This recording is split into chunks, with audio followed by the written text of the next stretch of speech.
دیکھیے کچھ نہیں ہے ان کے پاس، میرے خلاف کسی کے خلاف بھی نہیں ہے. یہ سب جعلی جھوٹے مقدمے ہیں، ہر دفعہ تاریخ پڑ جاتی ہے، لیکن انہی مقدموں میں یہ سزا بھی دیں گے. آپ دیکھیں گے 10 سال تو ہے تو کچھ نہیں ان کے پاس، لیکن جس دن سزا دینی ہوگی اس دن دیں گے. عدالت عظمیٰ اور عدالت عالیہ سے کیا امیدیں رکھتے ہیں آپ؟ دیکھیے جی، کچھ نہ کچھ جب ایک عدالت ہوتی ہے تو اس کو کرنا پڑتا ہے، فیصلہ تو لکھنا پڑتا ہے نا. تو جہاں بالکل کوئی شہادت گواہی نہ ہو اور وہاں سزائیں دی جائیں تو پھر کچھ نہ کچھ ہمیں رہتا ہے. یہ امید کا لفظ نہیں میں استعمال کرتا، میں سمجھتا ہوں عدالت کی مجبوری کئی دفعہ ہو جاتی ہے کہ وہ کچھ ریلیف دے.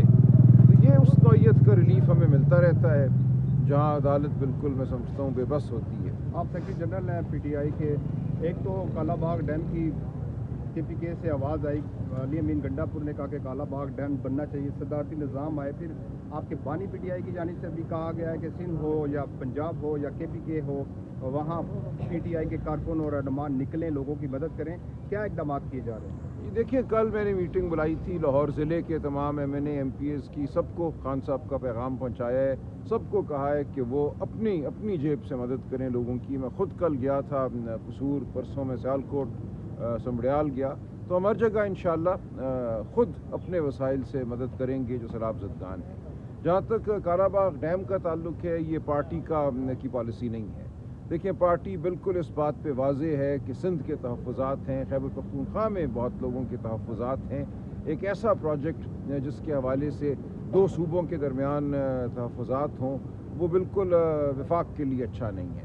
تو جب تک اس پہ سیاسی ہم آہنگی نہیں ہوتی، ہر ایک کو اطمینان نہیں ہوتا، کوئی پروجیکٹ نہیں لگنا چاہیے. لہٰذا جو بھی بات ہوئی وہ ایک ذاتی رائے ہو سکتی ہے، وہ پارٹی کی پالیسی نہیں ہے. آپ کی جماعت جمہوریت کے لیے جدوجہد کر رہی ہے، عدلیہ کی آزادی کے لیے جدوجہد کر رہی ہے، یہ دعویٰ ہے آپ کا، اور آپ کے پی کے وزیر اعلیٰ صدارتی نظام کی بات کر رہے ہیں؟